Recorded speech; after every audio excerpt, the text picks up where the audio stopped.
Hello, people out there in the world, wherever you may be. This is David Rovix with a little guided tour of my new album, which drops on all the streaming platforms on August 1st, 2024, in just a few days. It's an album that is basically divided up into three sections, and the first section is all about songs related to the ongoing genocide in Gaza and other things related to Israeli policies and relationships with Israel and things like that. And if anybody has any comments or questions, whatever platform you're watching on, I can see them in the comments section here on StreamYard, where they all get fed to me in a stream.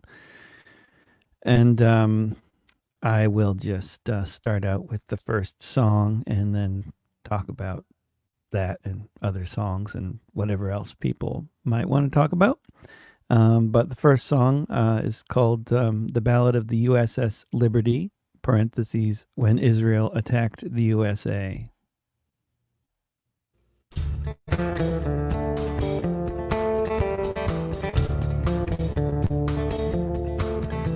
It was the 8th of June, 67, in the middle of the Six-Day War. The international waters off the sands of the Mediterranean shore, they were executing prisoners by a mosque in the Sinai. And that day scores of Egyptian soldiers' bodies there would lie. The IDF was trying to cover up their war crimes, and the USS Liberty saw it all in real time. So the Israeli Air Force got the orders, bombs away, when Israel attacked the USA.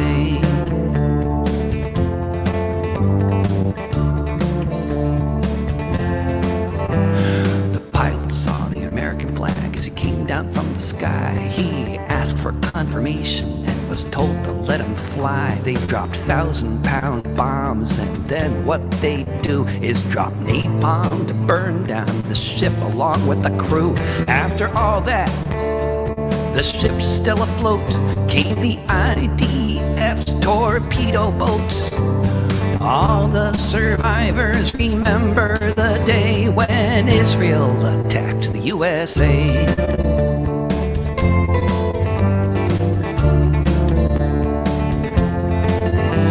When the sailors lowered escape rafts down to the water, they were met with an aerial slaughter as the IDF attacked all those trying to flee from the fires raging throughout the Liberty.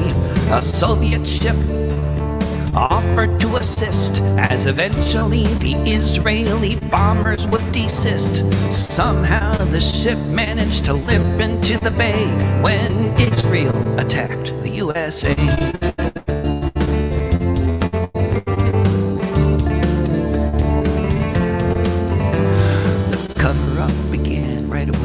Sides of the ocean, President Johnson didn't want any unnecessary commotion. Just forget it ever happened. Squash the investigation. No Israelis were punished for committing any violation. They said it was an accident, a thin disguise. Everyone who witnessed believes this is a lie. It was entirely intentional.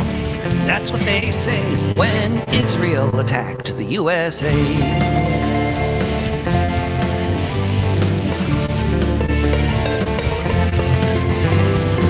34 Americans dead, bombed or shot, hundreds more maimed on the spot. But the big thing about which the brass was concerned were the NSA documents they wanted burned so they could classify everything top secret.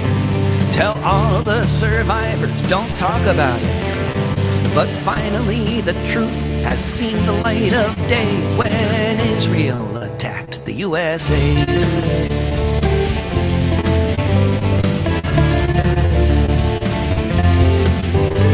It's the 8th of June, 67, middle of the Six-Day War.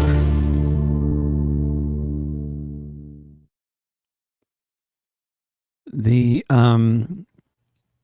It's kind of hard to imagine now that the Israeli military would be concerned about anybody observing them committing an atrocity, but that is apparently what prompted the Israeli military to try to kill everybody on the ship and sink the ship that was spying off the coast for the NSA.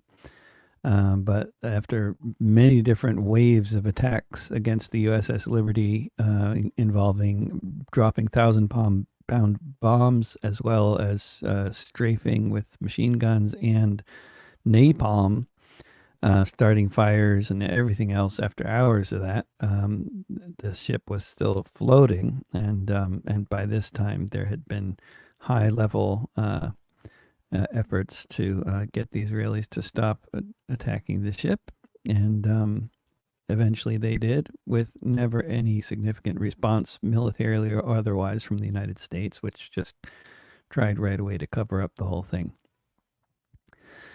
So that's a little history for you. And I'm just seeing somebody commenting that Abu Saka is arrested again, in prison again, and in the West Bank, in Ramallah, with the Ramallah Circus School, the Palestine Circus School. It's no surprise there. It's crazy. So many, 500 people, Palestinians killed, over 500 since October in the West Bank. And who knows how many tens of thousands or more in Gaza. Here is track number 2 from the upcoming album, If I Heard a Rumor, which will be dropping on all the streaming platforms on August 1st. It's happening now like it has before at the universities in a time of war. Put people together, they'll communicate. Talk about things like college and state. Talk about the research that built the Iron Dome. Talk about their relatives starving back at home. Talk about tuition and where the money's spent and where all the buildings in Gaza went. Wake up each morning and the headlines say how many hundreds of Palestinians died today, how many thousands were killed in the past week. People get together, people speak. The newscasters say with surety the campuses lack security. Meanwhile, across the ocean wide, Palestinian genocide. People are saying they won't leave till they win, and then the police are sent in. Beaten and arrested staff and students, and to try to silence this growing movement. They're punishing people for making it known that the direct connection can be easily shown. How the investments of this institution are funding another final solution. Where it goes is anyone's guess. After all, this is the U.S. Battles have been lost and won, but with bombs being dropped every day by the ton, with the orphaned and famished beneath the sky, waiting for the moment when it's their turn to die. Some people just can't look away. They have to set up a tent on the campus and say, boycott, sanction, and divest. Boycott, sanction, and divest. Boycott, sanction, and divest. Boycott, sanction, and divest. Boycott, sanction, and divest. Boycott, sanction, and divest. Boycott, sanction, and divest. Boycott, sanction, and divest.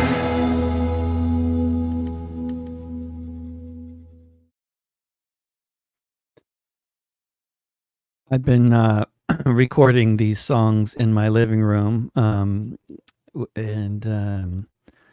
with this microphone I'm speaking into now, and and plugging the instrument, either mandola, bouzouki, or guitar, into this little Focusrite thing, and the mixer thingy, whatever it's called, and recording here. And then I send a WAV file over to Chet Gardner in Hawaii. And then in his home studio there, he has been adding all the other instrumentation and making all the everything else sound much better. And that's been the collaborative process. And then that video there on that last song, for people watching this live in the live stream version, later it'll be a podcast. But if you watch the video version, that was a video done by an anonymous Iranian filmmaker who made that one. He has also made a number of other videos for other songs, especially, well, all of them since October. And that last song was written after the student occupations began on campuses all over the country. And this next song, staying with the section about Palestine, as I mentioned at the beginning, the album is composed of 3 sections. The first section is all songs related to Palestine, and also all. I mean, most of the album's songs I've written very recently in the past few months. Some of the songs are older, but I guess all the Palestine ones are very new songs. Yeah. And the one of the Hasbro troll narratives that I constantly run into is this idea that there was a ceasefire before October 7th and everything was just hunky-dory. And of course, that is absolute rubbish. And I wrote a song called Since Long Before October that addresses that. Since long before October, we've watched as every time the Israelis deny their hourly war crimes, the Western leaders then accept whatever they say is the reason why their missiles once again went astray, always giving them the benefit of the doubt, accepting the assumptions what their nation is about, and now watch them justify the missiles that they sent to bomb the starving children dying in their tents. Since long before October, we've seen the government decide clearly, unequivocally in favor of genocide. As the case goes through the court, the judgments are ignored because, as the politicians say, this is a total war, but somehow their pronouncements don't translate in the West, where the conflict is portrayed as complicated at best. And now watch them justify the missiles that they sent to bomb the starving children dying in their tents.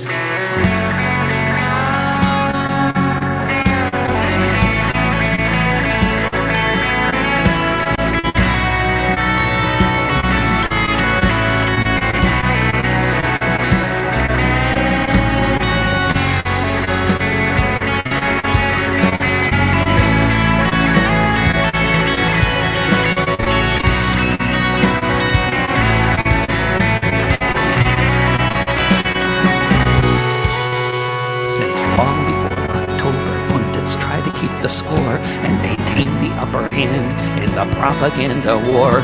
They talk of ancient history, propagating lies while encircled by the soldiers. The starving die. 2 million people without shelter, without food or water, being killed by a regime that bills us for the slaughter. And now watch them justify the missiles that they sent to bomb the starving children dying in their tents. Since long before October.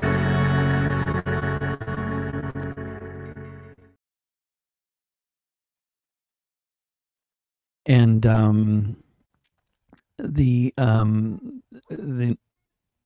is it lagging a little? Oh, I don't know. Whatever's going on, I don't know what I can do about it, but sorry about that. Whatever lagging is happening. I'm actually running on a my cell phone hotspot as far as the Wi-Fi goes at the moment. won't get into the details of why that is the situation, but basically, this country sucks is the summary, and capitalism sucks, and all the options for accessing the internet in this country are ridiculously expensive and they suck. And like go just about anywhere else outside of this country, and it just makes a mockery of the whole privatized capitalist system that we live under, because just about everybody else has much cheaper and much faster internet, and also just about everybody else has much cheaper and much nicer housing, among other things that this country sucks at, and that capitalism sucks at is providing housing and fast Wi-Fi.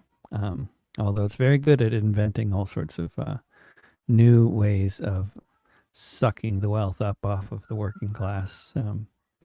That's very good. Capitalism is very good at that. Let's see. So I'm digressing, though. The next song on the album is the Ballot of the House Un-Israeli Activities Committee, led by Elise Stefanik, but by no means is she the only one on it. She's just one of the more vocal, insulting ones on it.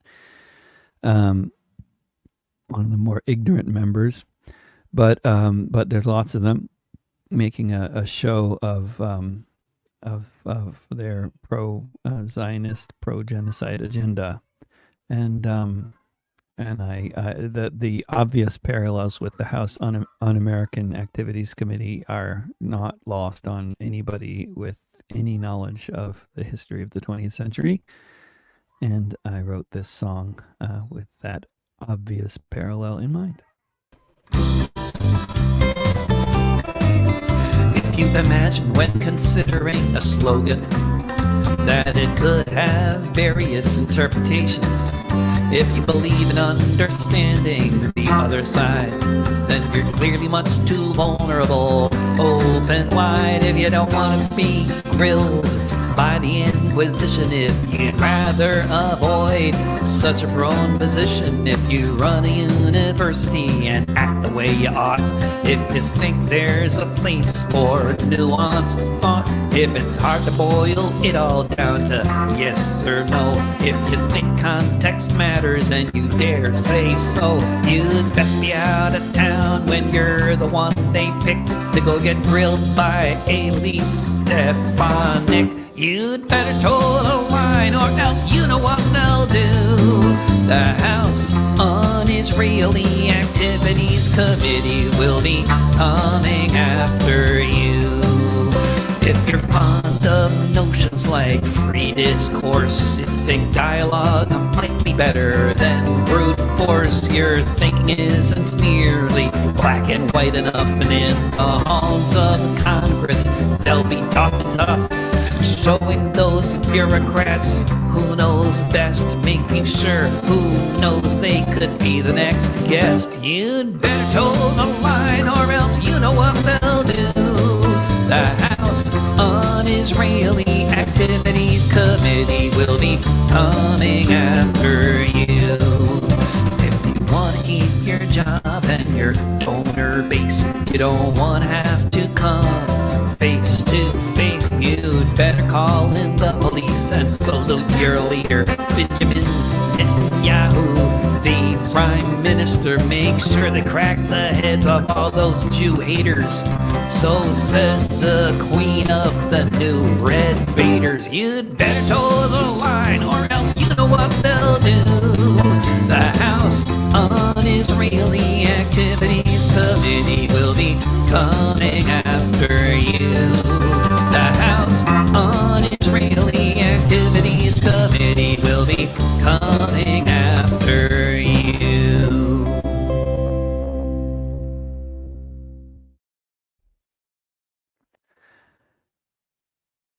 And that's track number 4 on the new album, I Heard a Rumor, which drops on Spotify, Apple Music, YouTube Music, and all the other streaming platforms on August 1st. If you guys do playlists, please do playlists and whatever else gets the word out about these things. I've got a tour coming up too for the month of August. Kamala Emmanuel and I, forming the duo Ministry of Culture, will be on tour on the West Coast in Southern Oregon, Northern California, Chicago during the DNC. If anybody is involved with any activities happening in Chicago, we sing at protests for free and we'll be there for the week, and also in Wisconsin. And all the info about our upcoming gigs in August in Oregon, California, Illinois, and Wisconsin are at davidrovics.com/tour. And once again, the album I Heard a Rumor drops on all the streaming platforms on August 1st. And the fifth track on the album is a track about, well, basically a couple of journalists I watch a lot, and you do too if you watch Al Jazeera English, Hani Mahmoud and Tariq Abu Azum. Of course, since I wrote the song, Hind Huduri is now also on the team and reporting as much as those two. And I would have added her name into this song if that had been the case when I wrote it. But there's so many other names I could mention. But certainly for the first few months of the ongoing genocide in Gaza, if you were watching Al Jazeera English, whether you're watching a little bit or way too much like I was, like so many of my friends were, like Kamala Emmanuel and so many others were, then you saw a heck of a lot of Tariq and Hani. And you saw and heard about all the journalists being killed and targeted, which in the first few months of the war was at least 10% of the journalists alive in Gaza were no longer alive. And this situation continues, and so I think anybody watching Al Jazeera is in a very, very morbid way, just wondering if when they tune in next, those journalists that are watching are going to be alive. And I did not write this song as some kind of a pre-death obituary song or something like that, as if somebody once interpreted it, and it's not meant to be a prediction for anybody's death at all. It's just a love song for a couple of journalists that I very much don't want to die.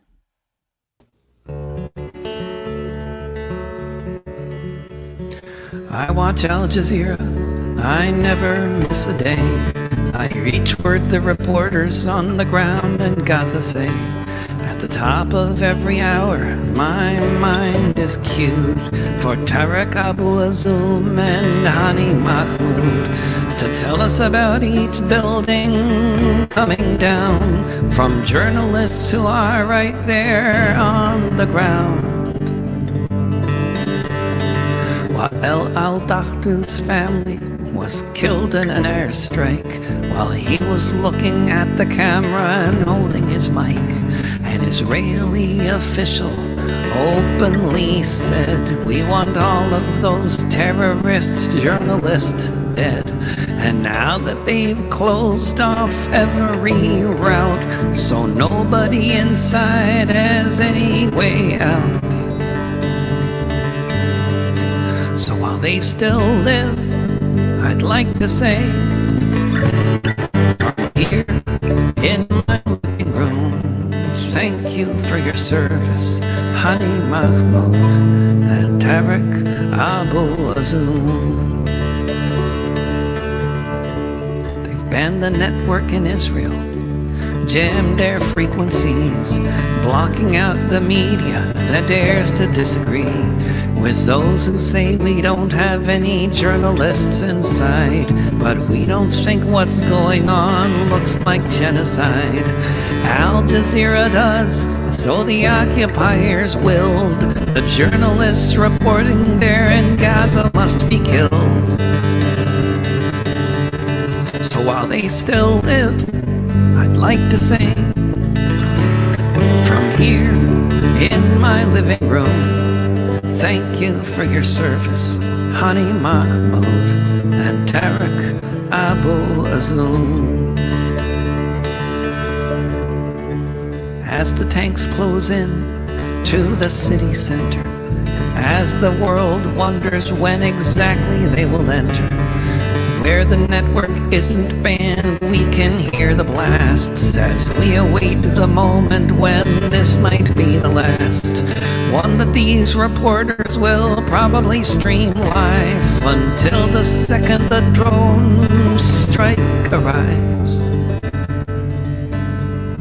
So while they still live, I'd like to say, from here in my living room, thank you for your service, Hani Mahmoud and Tarek Abu Azum. While they still live, I'd like to say, from here in my living room, thank you for your service, Hani Mahmoud and Tarek Abu Azum.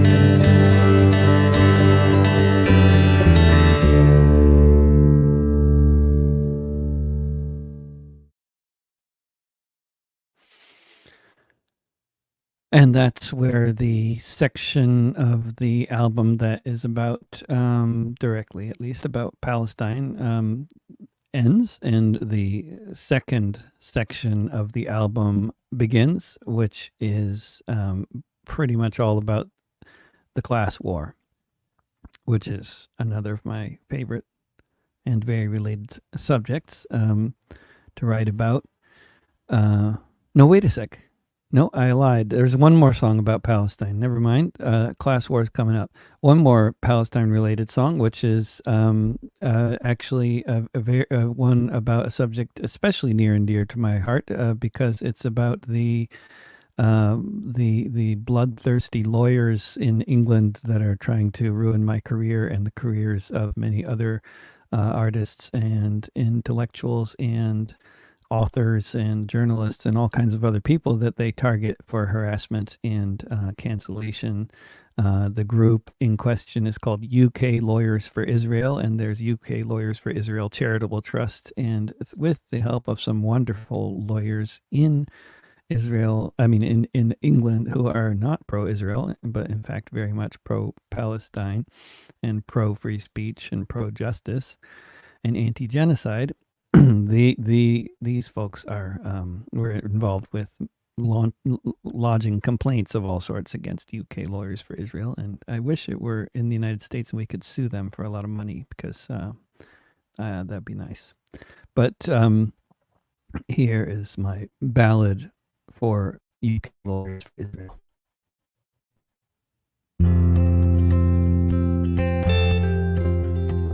I woke up one morning with an email in my inbox containing lies and slander known locally as Ballot. I was about to tour in England, singing songs about the Holocaust in Gaza when one of the venues pulled out. They had gotten a letter from UKLFI threatening consequences if they did not comply as Israel commits its war crimes. More and more people see, but this brave bunch of barristers are gonna keep the world free.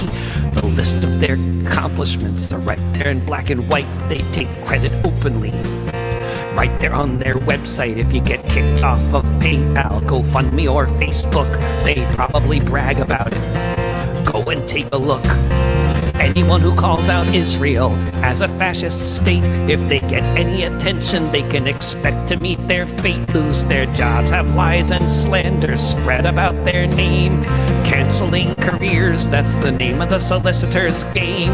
UK Lawyers for Israel intends to turn the tide to advocate for the state committing genocide. If you cry out against the slaughter, that could be their cue. Their next target might be you.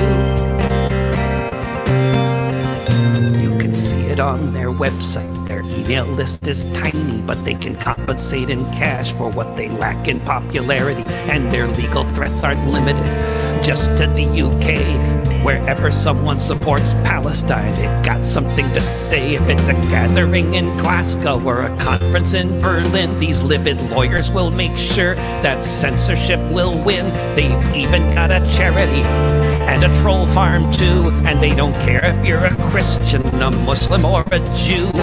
UK Lawyers for Israel intends to turn the tide to advocate for the state committing genocide. If you cry out against the slaughter, that could be their cue. Their next target might be you. They took the Labour Party, centered it in their sights, and accused all the best of them of being anti-Semites. They took the best professors and they got them fired. They took former Supreme Court judges, said that they were liars. If you're afraid to speak out, the roots of that fear may result from a campaign intended to create that atmosphere. If you're feeling threatened, the reason why could just be the lords and ladies of UKLFI. UK Lawyers for Israel intends to turn the tide, to advocate for the state committing genocide. If you cry out against the slaughter, that could be their cue. Their next target might be you. I woke up one morning with an email in my inbox.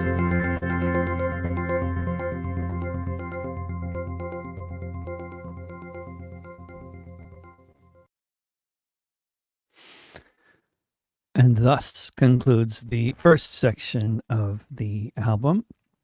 And on to section number 2 of this album, I Heard a Rumor, which drops on all the streaming platforms on August 1st.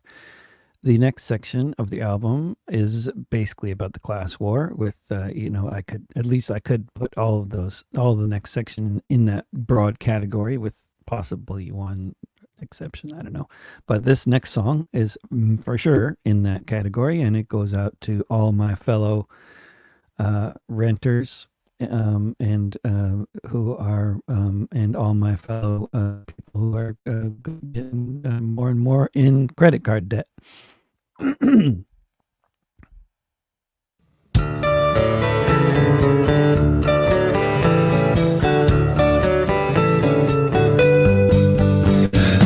Put the groceries on a credit card, so when the first comes round, we'll have money in the bank to pay the rent. It never used to be so hard, but lately I've found before the checks come in, the money's spent. I didn't know that my apartment would be a product on the market, although housing is a basic human need. Now it's just someone's investment, a place where they could park it in this land of corporate greed. I don't know what the future holds, but of this there is no doubt we'll keep on eating till the cards maxed out.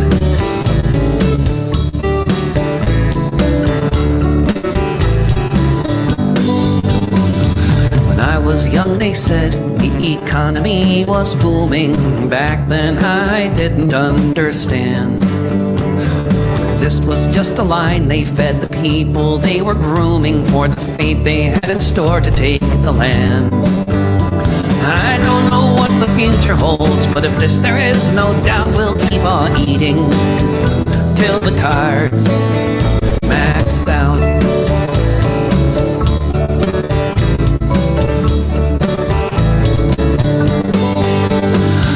Just look down the street, there's no question what you see. Listen to the trembling inflection. Most of the neighbors that you meet as they're turning their door key, people struggling in every direction. I don't know what the future holds, but of this there is no doubt we'll keep on eating till the cards maxed out.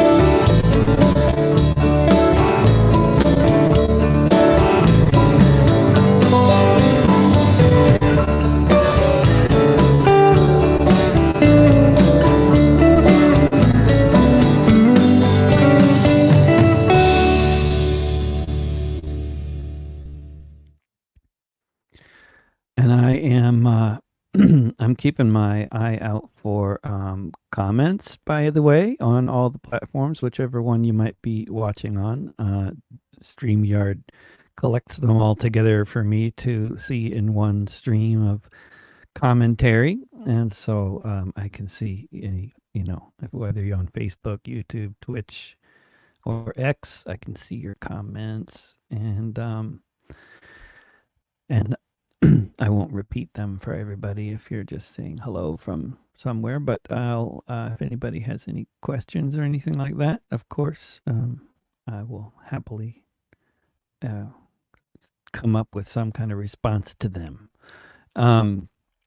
But keeping on with this album guided tour, the album, the next song on the album is a song I guess so far, they're all songs I wrote very recently. And this one I wrote, I guess, last month, something like that. And it is about the Poor People's March on Washington in 1968, which is, many people would say, the reason why Martin Luther King Jr. was assassinated, that he was wanting to organize this, what potentially could have been a really revolutionary movement, which became something far less impressive or less ambitious than what King had been imagining.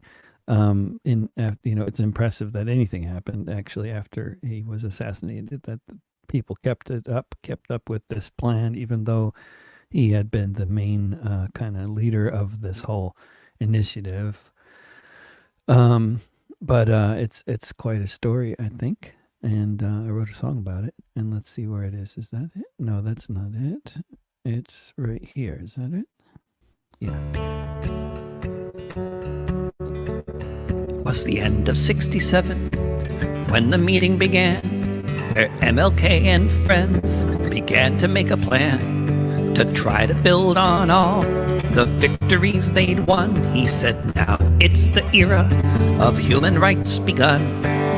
All across the country, people organized, and all across the country, so did the FBI, to derail and disrupt by press and by gun the Poor People's March on Washington. Walks were planned all across the country to head to the Capitol, stay until victory, armed with an economic Bill of Rights.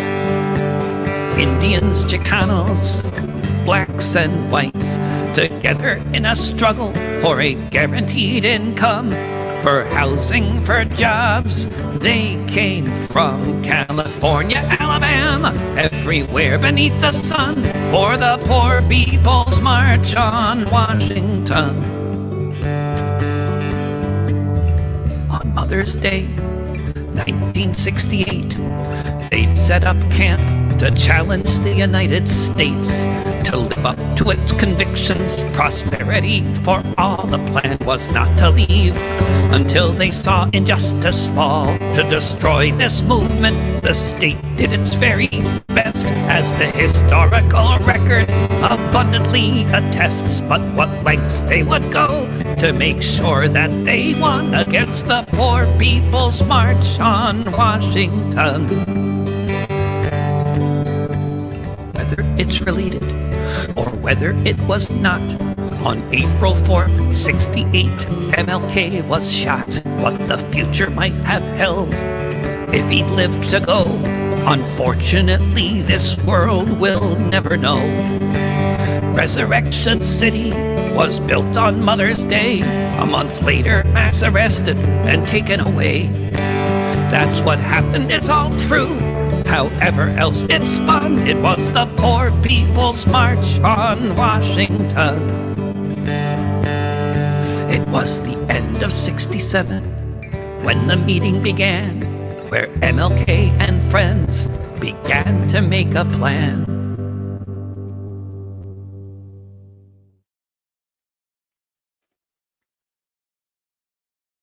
And the next song on the album, sticking with the very broad class war theme, which MLK was all about, lest anybody be confused about what he, in so much of the civil rights movement, as the media called it, was all about, was the poor people. When he organized the Poor People's March on Washington in '63, it was the March on Washington for jobs and equality.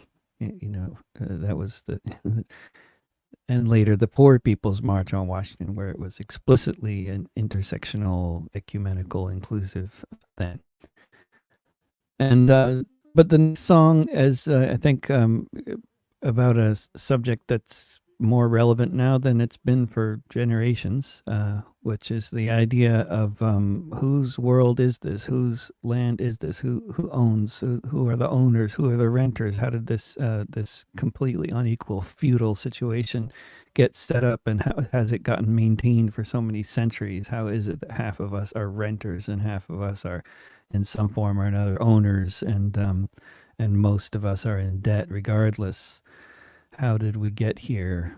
How is this continuing? How is it that a handful of corporations can determine what we all are paying in rent, and we call that the market rate? How is that the case? How is it the case that we hear talking head after talking head on the media telling us falsely that the solution to the problem is to construct more housing, as if they have no power in a democracy to control the prices that are charged for monopolized scarce resources. I mean, this is exactly what democracy is supposed to be about, and they don't even mention the possibility that we can actually control the rent, as has been done in so many societies, including this one for so long.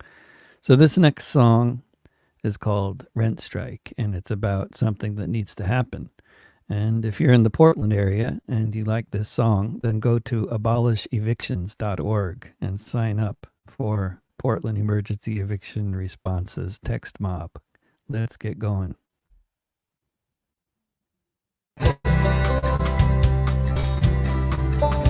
Each year there are more people living on the streets, their ranks growing geometrically. And in fact, the numbers are increasing by the exact same degree. As the rents are rising, the situation is clear. If we don't change this reality, there ain't no civilization here. But what if all the renters stopped paying the rent and showed our collective might? What if we kept on refusing until housing was a human right?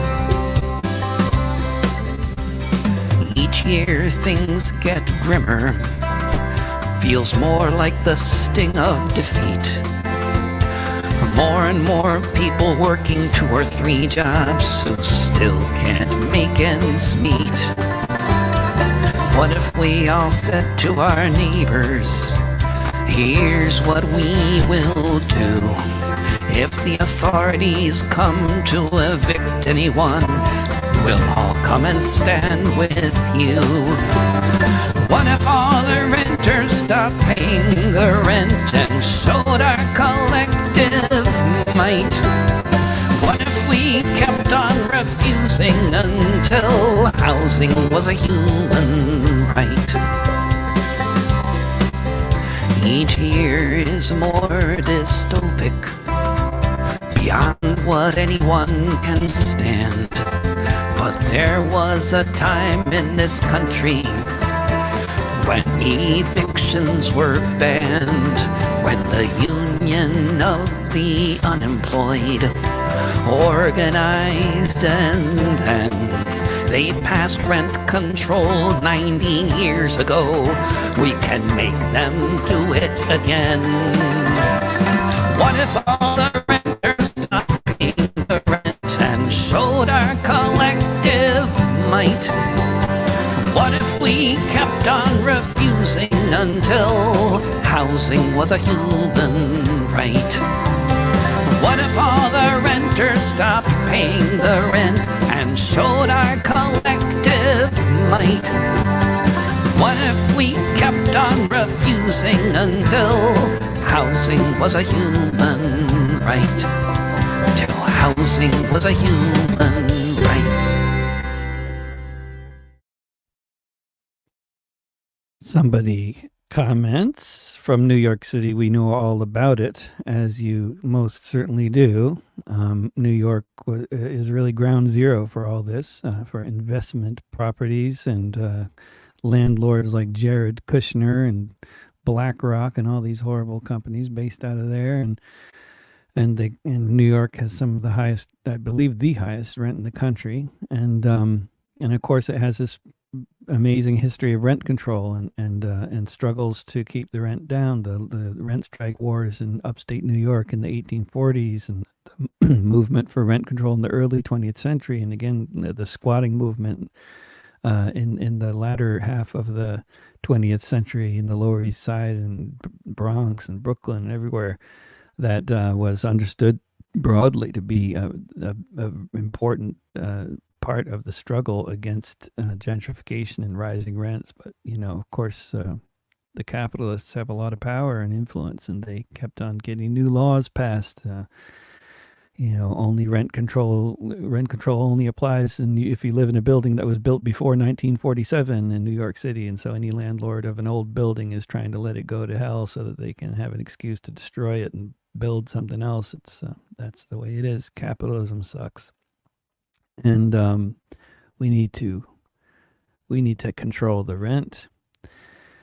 The next song on the album is taken from an echoey live performance, but I sent it to Chet to work with anyway, and he was very obliging and did so, although it was probably too much reverb, and we only did one song like that on the album, but it's still really cool what he did with it. And speaking of live, Kamala Emanuel is also on the album more than what you're hearing now, but I don't have videos that have her harmonies mixed in. So the actual album will have some of her harmonies on a couple of the songs, including that last one, I believe. But anyway, if you want to hear the live thing with me and Kamala, then you have to be someone who lives in Southern Oregon, Northern California, Chicago, or Wisconsin, or who's going to one of those places. We'll be on tour between August 8th and August 24th, between Southern Oregon, Northern California, Chicago, and Wisconsin. At davidrovics.com/tour, you can see all the info about all those gigs. And if you know anybody in any of those places, Ashland, Eugene, Mendocino, San Francisco, Berkeley, Sacramento, Santa Rosa, Santa Cruz, Chicago, Viroqua, it would be just so great if you could tell people you know about the tour, because that is actually the only way we get an audience. I don't have any promoters. There's no corporations behind this operation. There's none of that. And the social media algorithms do not help. And so really writing and calling and, personal messages to people you may know to tell them about the gig coming up in their area, that kind of thing is invaluable. It really is so nice to have an audience when I have a gig and not be just playing for the wall. It really is so much more therapeutic to have people clapping instead of just the wall. The walls don't react, and it feels kind of pointless. The next song on the album is a little more history, and it's about the Toll Puddle martyrs, as they're known. Although, normally martyrs would imply somebody died, but there's a lot of things like that. Normally wars would imply people dying too. The rent strike wars in upstate New York, as they're known, the 9-year-long rent strike, there was only one person who died in the course of that whole thing. So, but it was known as the rent strike wars long before that one person died. People name things in different ways, but the Toll Puddle martyrs did not die, in fact, but they were martyrs nonetheless. They were sentenced to the really outrageous and cruel punishment of transportation to Australia, which meant, basically living on bread and water in the hold of a ship for 111 days, and then getting to Australia and working in the searing heat, breaking rocks, and this is the kind of stuff that would kill people before their sentences were over. And they were sent to Australia to do that work because of the crime of trying to organize a union at a time when it was actually ostensibly on the books legal to organize a union, but not in reality.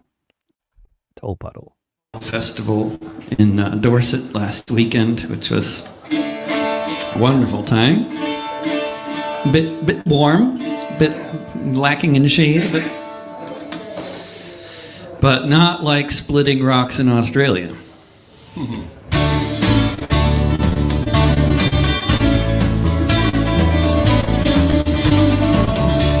On the south coast of England in 1834, there was a trial that pitted the rich against the poor. On one side were the landlords with their private army, on the other side were farmhands, their hungry families. To combine was not illegal, but secret oaths were punishable by torturing so cruel it's unimaginable. Transportation, 7 years a slave, a sentence that ended so many early graves.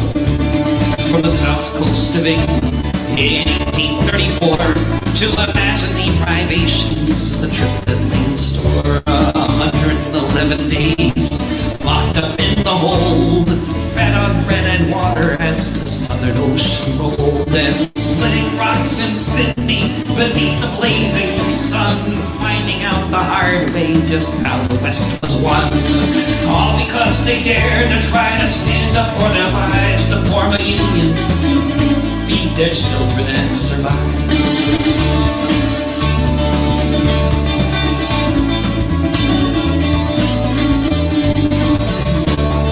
South coast of England in 1834, word spread up to Sheffield and every other shore. Thousands marched in London, people organized all over, from Manchester to Merthyr, from Dundee down to Dover. Help came in from everywhere, the families were supported, the movement won a pardon to bring back the deported. And in 1836, most of them returned, one more battle in the class war about which we never learned.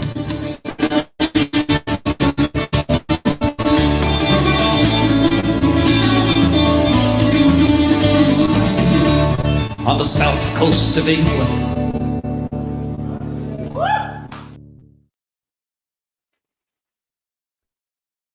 And if the song Rent Strike was not enough on that particular subject, I have a second song that is exactly about the same subject, which is a bit more explicitly an effort to use to write a song that is intended to recruit people to Portland emergency eviction response. But I would just note to any musically inclined organizers out there that this song can be easily adjusted without needing to even rhyme anything to suit your needs for a jingle for your own local eviction response team. It's called a zipper song as far as that verse goes. And this is the next track in the album, I Heard a Rumor, which drops on all the streaming platforms on August 1st.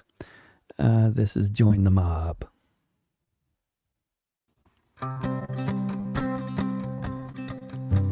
If you're wondering how you'll manage to survive if the rent keeps going up till the eviction note arrives, hey, I took your work away and you don't know what to do. Well, my friend, I've got some advice for you. Join the mob. Join the mob. If you're tired of having everything get robbed by the corporations coming for your home and for your job, join the mob. Join the mob. If you're worried that they'll find out what you think about their system of landlord-driven super profit uber capitalism, let me tell you, buddy, they already have your name. If they have it and we don't, that would be an awful shame. So join the mob. Join the mob. If you're tired of having everything get robbed by the corporations coming for your home and for your job, join the mob. Join We can organize ourselves and show up when it's time to tell the cops to go home and not commit the crime of putting people on the street because they can't afford the constant rising of the rents for the profits of the board. Join the mob. Join the mob. If you're tired of having everything get robbed by the corporations coming for your home and for your job. Join the mob. Join the mob. You won't hear it on the radio when it's time to come defend some poor tenant who doesn't want their tenancy to end at abolishevictions.org. Bottom of the page, sign up so you know when it's time to come engage and join the mob. Join the mob. If you're tired of having everything get robbed by the corporations coming for your home and for your job. Join the mob. Join the mob. We can change the world, though they'll say it isn't so. They'll pretend this cutthroat method is the only way to go. In so many other countries, it's not like this at all. But we have got to rise if BlackRock's gonna fall. And join the mob. Join the mob. If you're tired of having everything get robbed by the corporations coming for your home and for your job. Join the mob. Join the mob. Join the mob. Join the mob. Join the mob. Join the mob. And that mob singing with me was Chet Gardner, reproducing his voice in many times.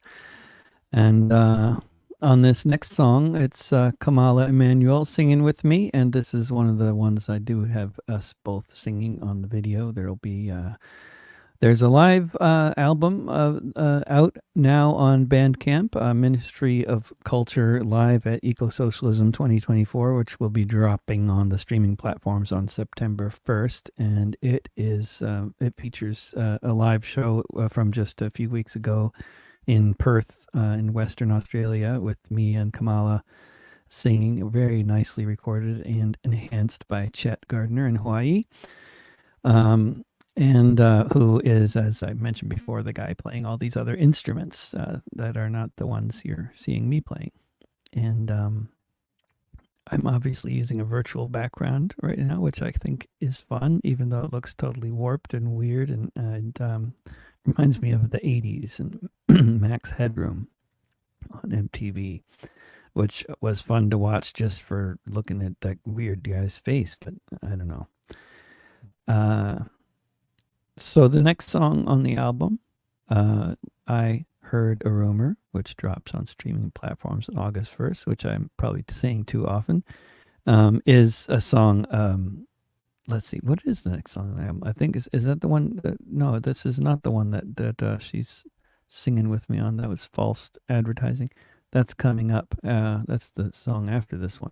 This next one is actually one I wrote a year or two ago, which I didn't have a video for, and so Chet put together a nice slideshow to go along with the song. And it is about when the CIA participated in a coup to overthrow the democratically elected government of Australia in 1975.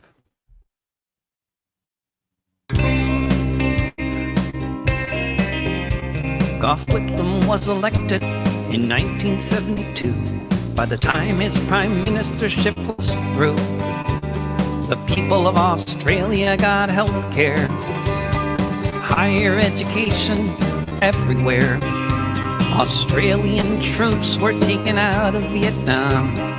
Whitlam spoke out against the savage bombs. He suggested that Australia be a different kind of place.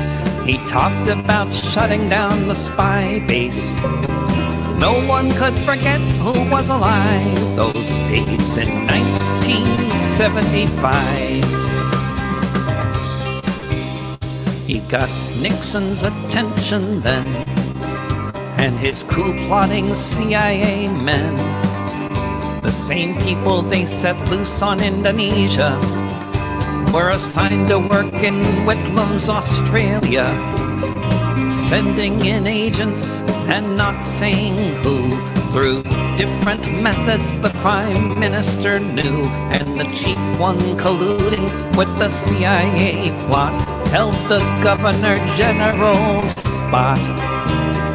No one could forget who was alive those days in 1975. Sir John Kerr was assigned to the scene, suggested by the party, appointed by the Queen, with whom he corresponded secretly in a plot to undermine his own democracy. For months he schemed behind Whitlam's back, waiting for the moment he could act. When he had a chance, his solution was a double dissolution. No one could forget who was alive those days in 1975. There were the biggest protests in Australian history, while the Governor General was commended by His Majesty for overthrowing Whitlam, for kicking him out. What constitutional monarchy is all about, when they woke up down under one day in November, not knowing if the future might even remember that Australia was almost an independent state before Whitlam met his fate. No one could forget who was alive those days in 1975. Gough Whitlam was elected in 1972.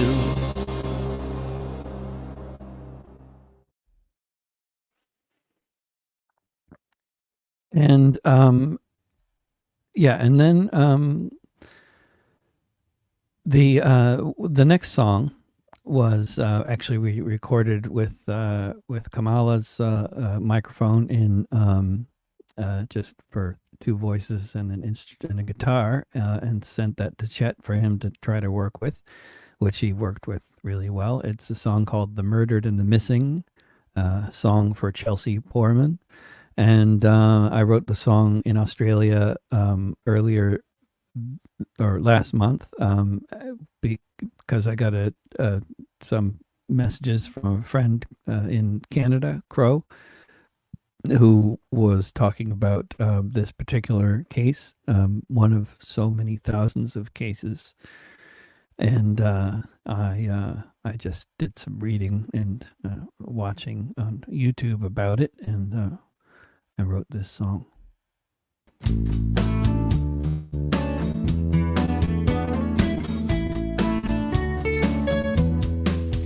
They found Chelsea Poorman's body behind a mansion in Vancouver. She had been rotting there alone for 1.5 years. She had just signed up for film school but would never have a chance. Just like so many others, killed or disappeared. In one of the world's richest countries, in the country's richest neighborhood, in the backyard of an investment property. A construction worker found her, having nothing to do with any work done by the RCMP. Just another of the murdered and the missing, another illustration of the shame. One more dead Canadian woman who remembers her name. Chelsea lived in the city of Vancouver. By her friends and family, she was loved well. Her father drove 1,000 miles to come to search for her, to try to find a place where his daughter fell. As soon as her body was discovered, the insults began to be hurled. There was no foul play involved in her death, the RCMP announced to the world. Just another of the murdered and the missing, another illustration of the shame. One more dead Canadian woman. Who remembers her name? Chelsea Portman was missing 3 fingers.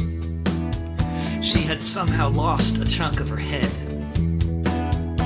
The authorities waited until 2 weeks later before announcing they found Chelsea dead.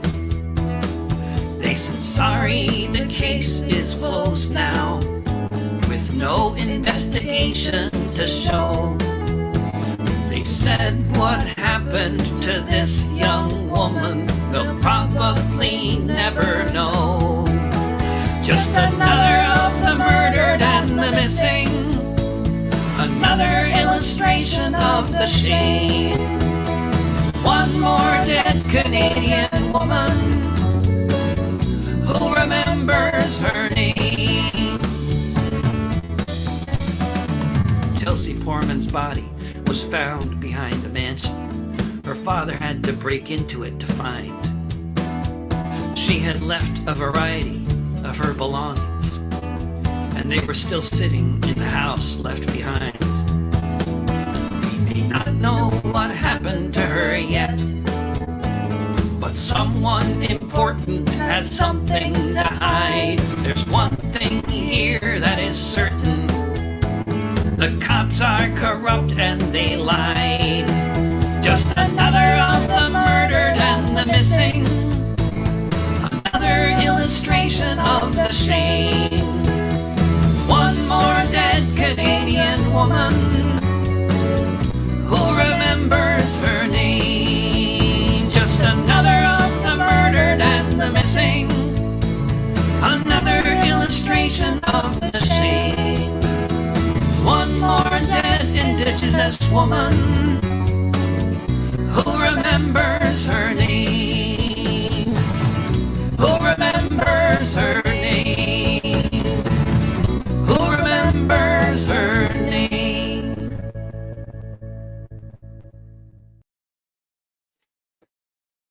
And once again, for those of you who are on the West Coast or in the Midwest who might be able to catch Kamala and I singing together like we just were in that video, although without all the wonderful instrumentation by Chet Gardner.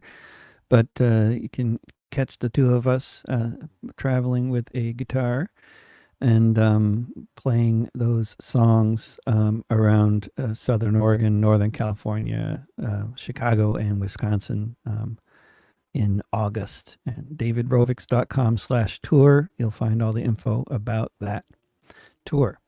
And the album, I Heard a Rumor, drops on all the streaming platforms on August 1st, including Spotify and all the others.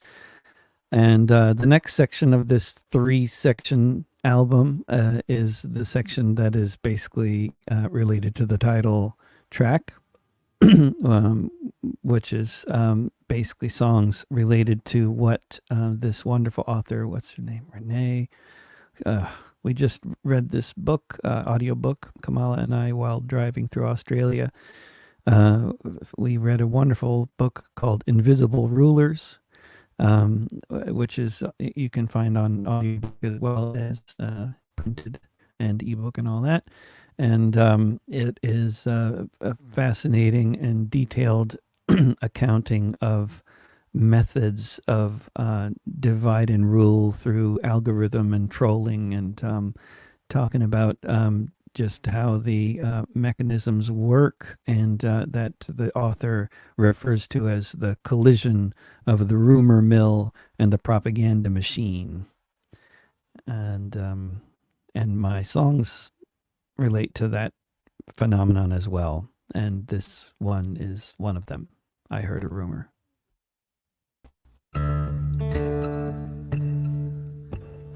There's a gig in town next week. I was thinking I might go, but I'm pretty sure I'm not gonna let anybody know, 'cause sometime they saying something I haven't heard about yet. I could make an association that I might regret. I heard a rumor that this might be, though it might have happened in a previous century. It's just better to be safe in case I might be painted as a friend of the wrong person and thus forever tainted. I heard a rumor that once upon a session, that commentator there committed a transgression. I can't remember what it was, or if what I heard is so. But until I can be certain, till I absolutely know, I heard a rumor.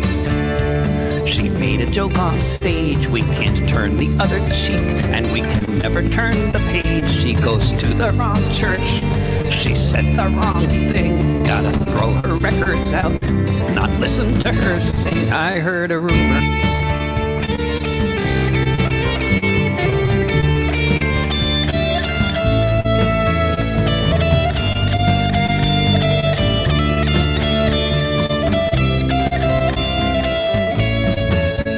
I heard a rumor. He spoke to the wrong guy, you know, the one with the show on Sky.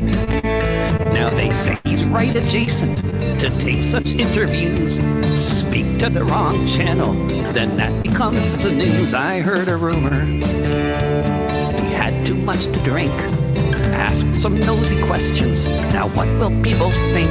It's a field full of minds. Wherever you might walk, best stay sober and stay silent before you become the talk. I heard a rumor, but now and then I reminisce about the days that I remember when it wasn't like this. I think of times gone by. On occasion I repine. Recall when I didn't worry about crossing the wrong line. I heard a rumor.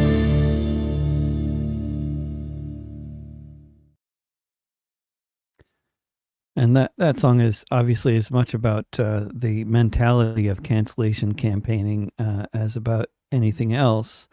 And what the phenomenon is that we're talking about here when it comes to the algorithms and the trolling and various other aspects of the basic design of these social media so-called platforms is they are really designed to weaponize and or to vastly enhance the impact of or amplify tremendously the impact of the tendency that people already had of doing this kind of cancellation campaigning. It's just this kind of like cancel culture or whatever you want to call it, this mentality of exclusion, of finding fault and excluding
Well, I'm back.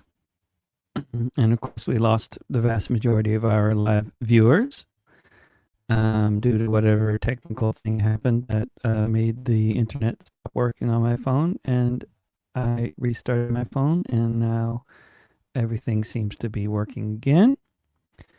But of course, people left because it was a blank screen. But for the podcast version, we'll just get rid of that blank space, that dead air, and we will continue with this broadcast. I was just introducing the next song when the screen went blank, and I think I'd pretty much gotten to where I needed to get to that introduction. I don't remember where I got cut off anyway, so this next song is called Techno-Fascist God.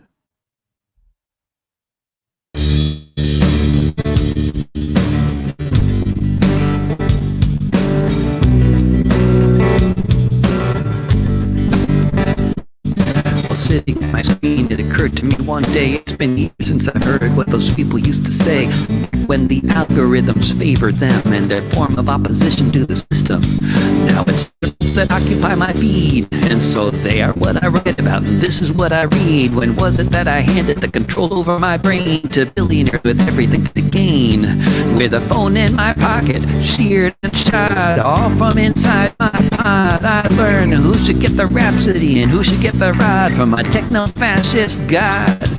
I remember long ago when the internet was as decentralized as anything could get, before the billionaires hijacked, sealed off the leak that had briefly cracked. The network of control now multiplied, each device with your own dictator inside to personalize your program, to train you to respond the way you should when they wave their wands. With a phone in my pocket, sheared and shot, all from inside my pod, I learned who should get the rhapsody and who should get the rod from my techno-fascist god. Who should I do this one? I turn on the app, scroll a couple hours, keep my brainwashing on tap. What matters? What doesn't? Who's telling us the truth? Should we blame the boomers? Should we blame the youth? Should we blame the Proud Boys or the liberal elite? And how should we behave when we see one on the street? How much time did I just spend arguing with trolls and racing down another rabbit hole? With a phone in my pocket, sheared and shot, all from inside my pod, I learned who should get the rhapsody and who should get the rod from my techno-fascist god.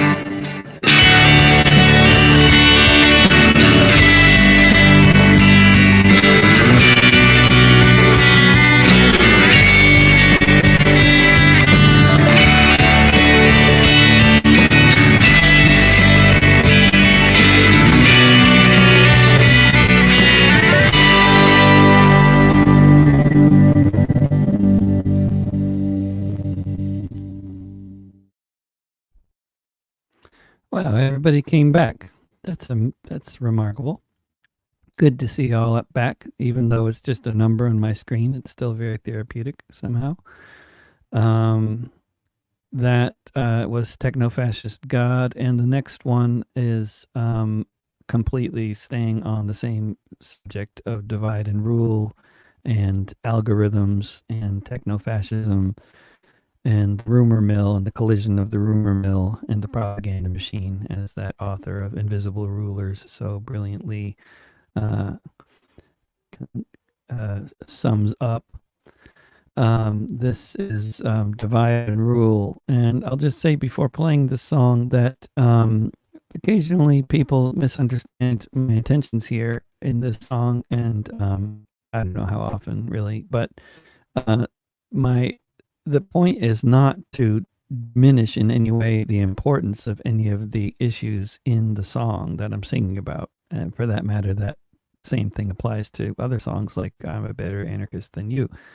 This, this is not to imply or suggest that any of these issues are not important. It's to suggest that even important issues can be very easily, often weaponized, used as a tool of divide and rule by the ruling class, so that they can use our our words and our marches and our protests and everything to their advantage, which is not to say we should stop protesting, but we should be aware of how we're being used, and there are actually all kinds of ways to avoid being used like that. I would suggest communicating almost entirely in song would be one way to do that, because people standing around chanting look really stupid.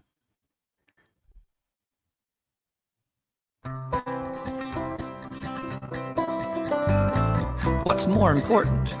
Gender, race, or class? Give me the wrong answer and I'll have to kick your ass. Do Black Lives matter a little, or do they matter a lot? What were you doing on the night that Betty Jones was shot? Do you really care? If so, then how much? Or are you some kind of privileged person completely out of touch? Let's argue about it. Let's be perfect little tools. Let's play the game of the billionaires, the old divide and rule. What is your position on Vladimir Putin? Is he God or the devil? For which side are you rooting? Do you support negotiations or do you support the war? There's no room for nuance here. Which side are you for? Let's shout at one another until we get tired of shouting, and then entrench our positions and make sure to never talk again. Let's argue about it. Let's be perfect little tools. Let's play the game of the billionaires, the old divide and rule. Is it a genocide in Gaza, or is it just a slaughter? What do you call a country that won't let people have water? Is anti-Semitism on the rise? Is it true you can't call someone a Nazi if they are a Jew? How do we even start to have such a debate? What's your position on the existence of the Jewish state? Let's argue about it. Let's be perfect little tools. Let's play the game of the billionaires, the old divide and rule. What's your pronoun? How do you define your gender, sexuality? Where do you draw the line? What's the difference between X and Y? Who gets to be a girl? Who gets to be a guy? Who do you exclude and who do you embrace? What's your definition of safer space? Let's argue about it. Let's be perfect little tools. Let's play the game of the billionaires, the old divide and rule. Have you been doing the work? And if so, are you sure? Are you progressing towards the genuinely pure? Have you got the right perspectives? Your ducks all in a row? Is that Facebook banner just the one you really want to show? Do you look good in the camera? Sound earnest in the mic? Was there a post for which you regret clicking like? Let's argue about it. Let's be perfect little tools. Let's play the game of the billionaires, the old divide and rule. Let's argue about it. Let's be perfect little tools. Let's play the game of the billionaires, the old divide and rule.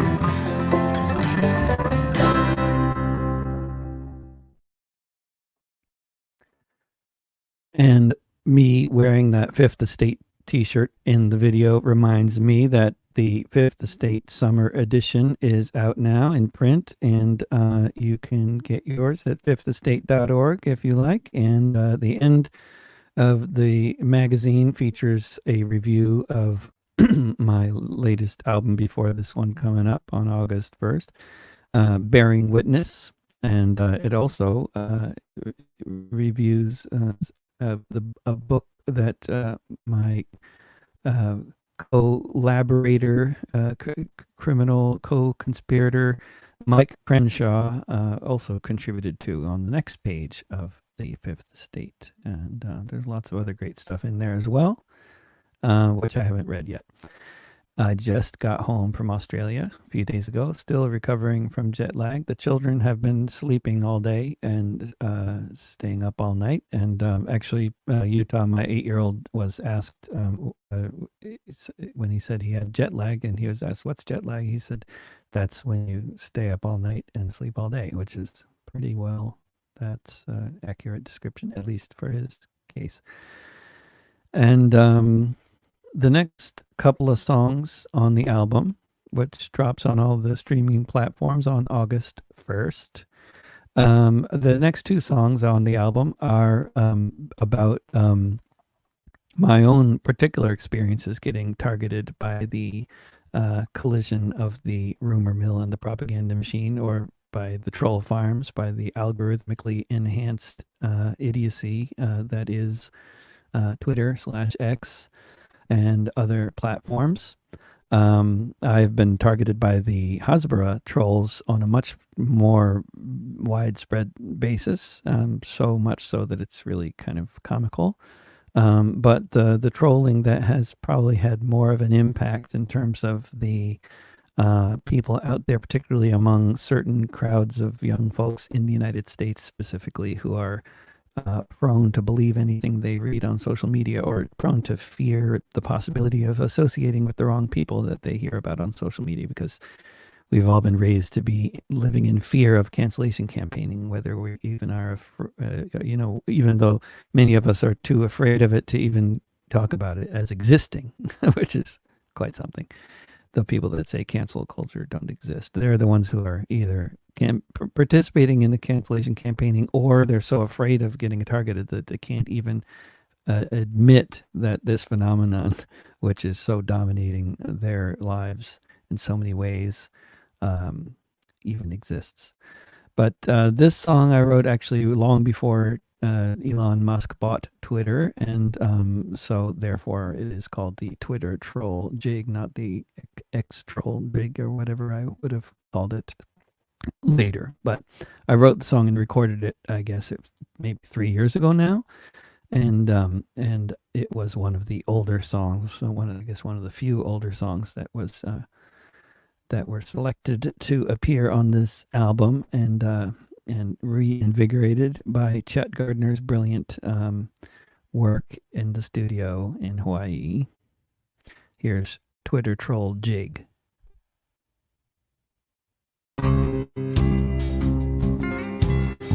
If you like my music, that's very nice, but if you want to book a gig, you better think twice. Post a tweet about it, God save your soul. Now you'll be hounded by the Twitter trolls. If that's how you like to begin your day, then by all means go tweet away. But if you value your sanity, think again before you leap into the lion's den. They'll tell you that I'm an anti-Semite who has sympathies with the far right. They'll tell you I'm a Holocaust denier. They'll set your Twitter feed on fire. They'll hack your accounts and call you names. They'll gaslight you with mind games. They will misquote things I said, and then they'll call for your head. If you run a festival or an open mic and you heard on Spotify a song you like, do your research before you say a thing. Anywhere, the trolls are king. What, you hired him? That old white fart? You some kind of racist? You call that art? Welcome to the internet, the modern age where rage is all the rage. They'll tell you that I'm an anti-Semite who has sympathies with the far right. They'll tell you I'm a Holocaust denier. They will set your Twitter feed on fire. They'll hack your accounts and call you names. They'll gaslight you with mind games. They will misquote things I said, and then they'll call for your head. Accountability, you'll find none. That's just how they have their fun. Cast allegations, see which ones float. Read every word that I ever wrote. find the transgressions. He said that. Call him out, beat him with a bat, cancel and shun him. Make sure he knows he's on the blacklist wherever he goes. They'll tell you that I'm an anti-Semite who has sympathies with the far right. They'll tell you I'm a Holocaust denier. They will set your Twitter feed on fire.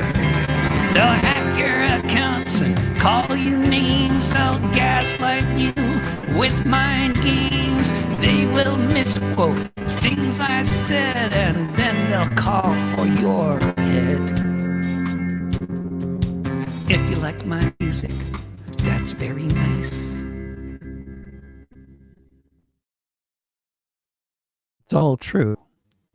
And one of the particular gurus of the Twitter trolls, who is one of the ones the trolls look to for who they should be targeting, is Rose City Antifa founder Shane Burley.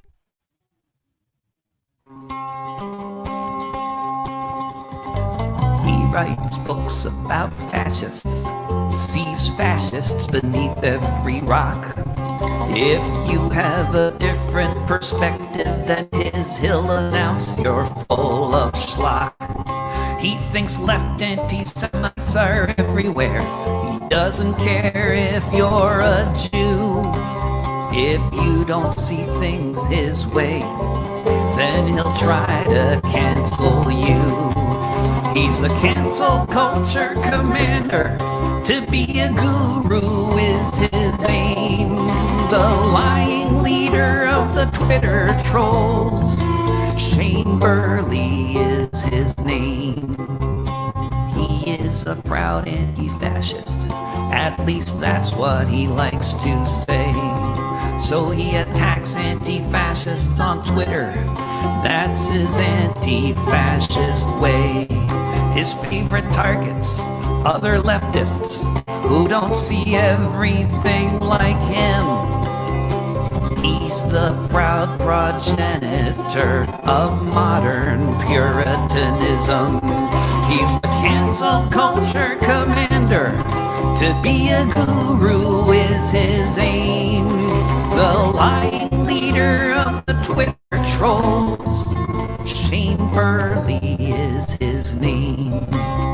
He does not like Norman Finkelstein, and he does not like me. For him there is no option to agree to disagree. It's his way or the highway. It's that way all the time.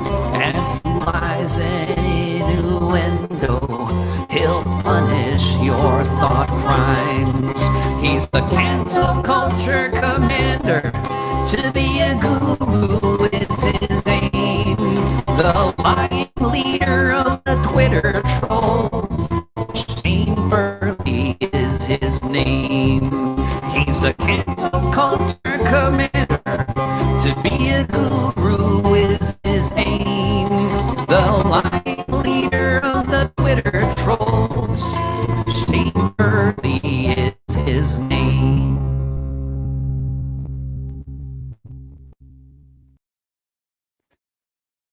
And that is once again me and Kamala Emanuel from Brisbane, Australia, singing there in that video. And we will be touring together in Oregon, California, Illinois, and Wisconsin throughout the month of August. And if anybody might be in those places or know anybody in those places, it would be wonderful if you'd tell them about any of the shows we'll be doing. That will generate an audience for us in a way that nothing else will. And it would be immensely appreciated if people might take a moment or two to tell people they know about the shows we're doing. It's all up at davidrovics.com/tour. Most of the shows we're doing have graphics associated with them for ease of sharing on various platforms.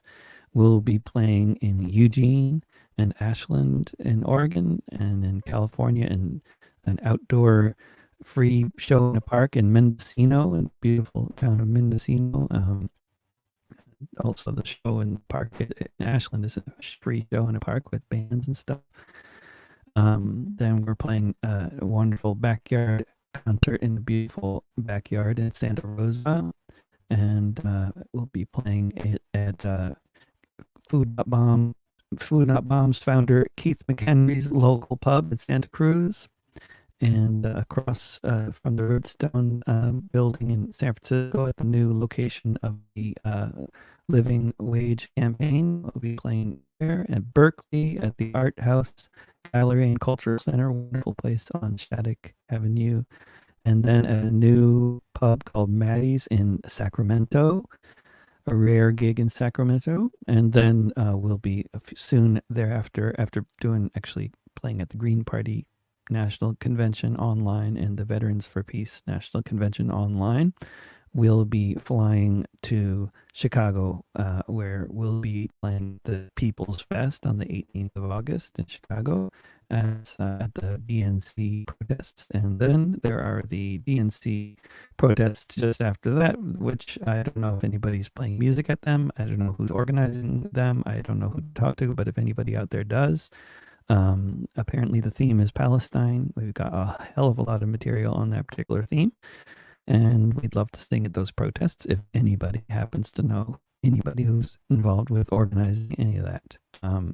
But as it is, we're playing at the Poor People's Army's People's Fest on the 18th, which I'm very much looking forward to, and we'll be also doing a house concert on the 20th in Chicago. Info at davidrovics.com/tour if anybody wants to get a ticket to that. Most of the events are just come and donate at the door or whatever, but some of them you can buy tickets in advance, such as the house concert in Chicago. And then last gig we're doing before Kamala flies back home to Australia and I fly back home to Portland is Viroqua, Wisconsin, which might be one of the best gigs for sure, because it's in Driftless Books, in a beautiful, wonderful, tight-knit community, Viroqua. And Driftless Books is an amazing place full of 500,000 books, run by a great guy named Eddie, who I've known for quite a while now at this point.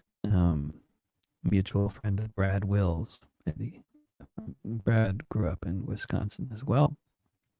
And so I all these concluding remarks because they're concluding remarks, in case you haven't noticed. And this is, I'm going to now play the last song on the album, which is about a country I got banned from 11 years ago. I think they have never told me why, but I think the actual reason might be because I did a benefit for the Popular Front for the Liberation of Palestine to buy a printing press back in 2012. And that group, the PFLP, is not a terrorist group under New Zealand law. It is here in the United States. And apparently I might have stepped over the line there with that one. I don't know. Maybe they let me in now again. I don't know. It's, expensive to try to find out.